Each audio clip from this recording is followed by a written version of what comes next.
이번에 인스타360 에이스 프로까지 써보면서 최신 플래그십 액션캠 3대장은 모두 사용해봤는데요. 근데 액션캠마다 각자의 특징이 있으니까요. 지금부터 알려드리는 비교 스펙 확인해보시고요. 입맛에 맞게 구매하시면 되겠습니다.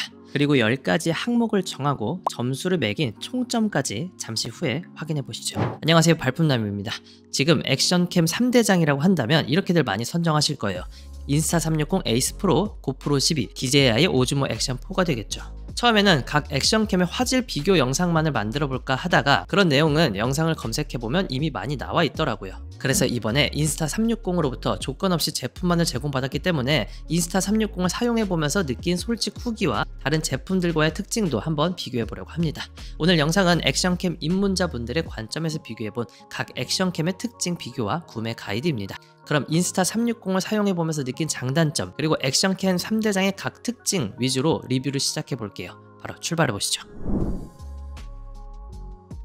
먼저 크기부터 비교를 해볼게요. 전면 사이즈는 고프로 12와 인스타360 에이스 프로가 비슷하지만 DJI 액션 4는 확실히 작은 사이즈로 출시가 되었습니다. 무게는 DJI 액션 4가 145g, 고프로 12가 154g, 인스타360 에이스 프로가 180g입니다. 그리고 옆모습을 살펴보면 인스타360 에이스 프로가 가장 큰 걸 확인할 수가 있죠. 이 제품이 옆으로 사이즈가 큰 이유는 있는데요. 일단 인스타360 에이스 프로는 고프로나 DJI 액션 4와는 달리 새로운 디스플레이 방식을 채택했습니다. 후면 디스플레이를 틸트업해서 사용이 가능해요. 이 틸트업 디스플레이는 인스타360 고3에서도 반응이 매우 좋았죠. 셀카 브이로그를 찍는 분들에게는 장점이 많습니다.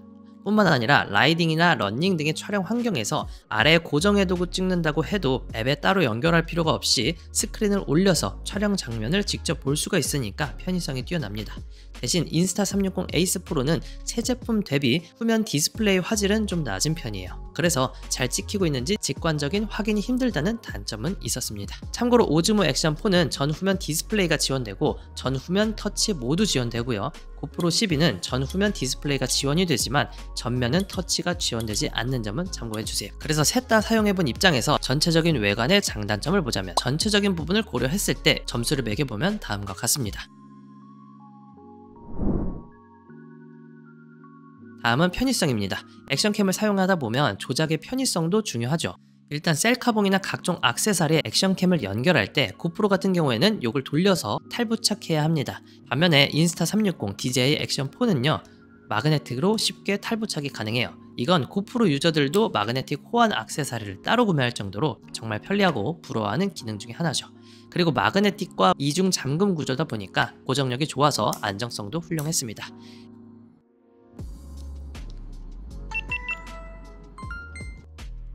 액션캠은 찰나의 순간에 빠르게 촬영을 해야 하기 때문에 부팅 시간도 중요하죠. 비교해보니까 오즈모 액션 4가 가장 빠르게 켜지는 걸 확인할 수가 있었습니다. 그래서 편의성 부분에서 전체적인 부분을 고려했을 때 점수를 매겨보면 다음과 같습니다.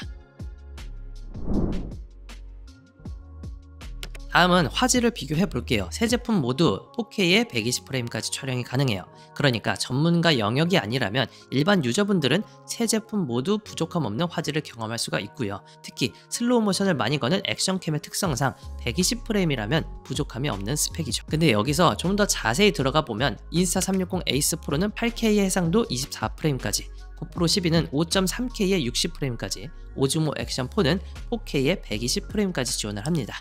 그 중에서 고프로는 센서가 정사각형으로 좀 더 넓게 찍히기 때문에 편집할 때 리프레임하기에 좋다는 장점이 있어요. 고프로 12가 활용도 면에서 가장 만족도가 높았습니다. 그래서 화질과 해상도에 있어서는 이렇게 점수를 매겨볼게요.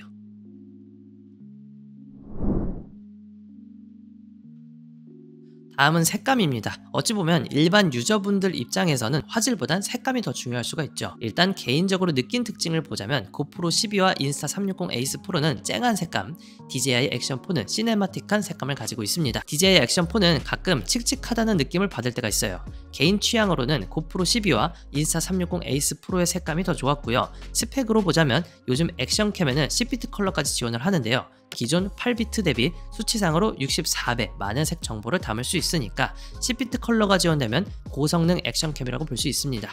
대신 10비트로 찍는다고 해도 영상을 재생할 때 10비트를 지원하지 않는 기기가 있고 10비트의 장점을 살리려면 편집하면서 컬러 그레이딩을 제대로 해줘야 하니까 일반 유저 입장에서는 8비트와 10비트가 크게 체감되지는 않을 수 있어요. 그래도 10비트를 지원해서 나쁠 건 없겠죠. 고프로는 10비트 컬러를 선택해서 사용할 수가 있고 DJI 액션 4는 로그 촬영에서만 10비트 컬러 촬영이 가능해요. 반면 인스타 360 에이스 프로는 8비트의 컬러만 지원을 합니다. 그래서 기본 색감과 스펙까지 총평을 하자면 이렇게 점수를 매겨보겠습니다. 다음은 저조도 환경입니다. 지난 오즈모 액션 4와 고프로 12 비교 영상에서 오즈모 액션 4가 더 좋다고 말씀드렸었는데요. 인스타 360 에이스 프로는 비슷하게 명암비가 좋았습니다. DJI 액션 4와 인스타 360 에이스 프로가 저조도 환경에서 촬영이 잘 되는 이유는 이미지 센서에 있는데요. 이 두 제품은 1.3분의 1인치 센서가 탑재됐고요. 고프로 12는 전작과 동일한 1.9분의 1인치 센서가 탑재됐기 때문이죠. 센서의 크기는 클수록 저조도 환경에서 유리하기 때문에 고프로 12가 물리적으로 한계가 있을 수밖에 없습니다. 그리고 소프트웨어의 성능일지 몰라도 인스타 360 에이스 프로가 어두운 환경에서 밝은 부분과 어두운 부분의 디테일까지 가장 잘 나타내주는 걸 볼 수가 있었어요. 최근 액션캠이 스마트폰 못지않게 저조도 환경에서의 촬영물을 잘 나타내주는 듯 합니다. 인스타 360이 DJI보다 미세하게 더 좋았고요. 그에 반해 고프로 12는 한참 못 미치는 수준이었습니다. 다음은 손떨방입니다. 지난번 DJI 액션 4를 리뷰하면서 말씀드렸죠. 이제 플래그십 액션캠이라고 하면 손떨림 방지 기능은 상향 평준화되었어요. 흔들리면서 달리거나 자전거를 탄다고 해도 전혀 흔들림이 없죠. 다음은 내장 마이크의 품질입니다. 여러분들이 직접 들어보시고 판단해 보시기 바랄게요. 마이크 테스트 1, 2, 3, 1, 2, 3. 지금은 인스타 360 에이스 프로로 녹음한 마이크 품질을 테스트하고 있습니다. 지금 제 목소리가 어떻게 들리시나요? 지금은 고프로 히어로 블랙 11로 녹음한 야외 환경에서의 마이크 품질입니다. 지금 제 목소리가 어떻게 들리시나요? 안녕하세요. 합리적 구매를 위해 발에 불나게 뜨는 남자 발품남입니다. 지금은 DJI 오즈모 액션 4로 녹음한 야외에서의 마이크 품질입니다. 개인적으로 느낀 평가로는 인스타 360 에이스 프로는 소리가 잘 들리지만 전체적으로 소리가 증폭된 느낌이 들었고 고프로 12는 목소리가 종종 먹먹하게 들릴 때가 있었습니다. DJI 액션 4는요 목소리 자체를 가장 자연스럽고 잘 캐치해주는 듯 했어요. 그래서 마이크 품질의 총평을 해보면 이렇게 점수를 매겨볼 수가 있겠네요. 다음은 촬영 시간과 발열이에요. 이 부분에 있어서는 고프로 12가 많이 아쉬웠습니다. 최근 고프로 시리즈의 가장 큰 불만이라고 하면 바로 발열과 짧은 촬영 시간이죠. 테스트 결과에서는 2배 가까운 차이가 있었어요. 4K 24프레임을 기준으로 놓고 테스트를 진행해 봤는데요. 실내와 실외, 주변 환경의 온습도에 따라서 차이는 있겠지만 고프로 12는 40분, 인스타 360 에이스 프로는 80분, DJI 액션 4는 100분까지도 촬영이 가능했어요. 근데 DJI 액션 4는 30분 후에 화면이 꺼진 채로 촬영이 되기 때문에 화면이 계속 켜져 있는 인스타 360 에이스 프로와는 직접 비교하긴 무리가 있어 보여요.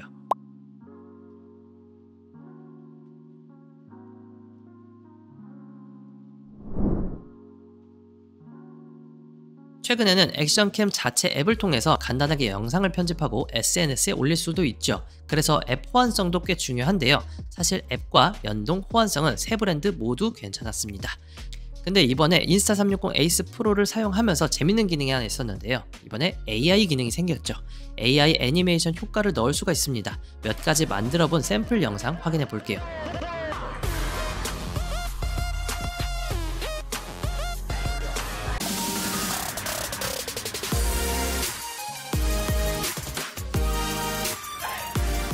따라서 앱 호환성은 세 브랜드 모두 좋았지만 인스타 360은 최신 유행하는 AI 기능을 넣어줬다는 점에서 1점 더 추가해 주었습니다. 다음은 최소 초점거리입니다. 이건 굳이 넣지 않아도 됐는데 쓰다 보니까 인스타 360 에이스 프로의 초점거리가 좀 멀었어요. 고프로 12와 DJI 액션 4는 20cm부터는 초점을 잡을 수가 있었는데 인스타 360 에이스 프로는 40cm는 돼야 초점이 잡혔습니다. 그러니까 제 손 한 뼘이 20cm 정도 되는데 최소 이 정도의 거리는 두고 촬영을 해야 초점이 잡힌다는 말이죠. 이 부분은 인스타 360 에이스 프로의 아쉬운 부분이라고 볼 수가 있는데요. 만약에 브이로그로 촬영을 하면서 가까운 사물이나 인물을 촬영할 때에는 부적합했습니다.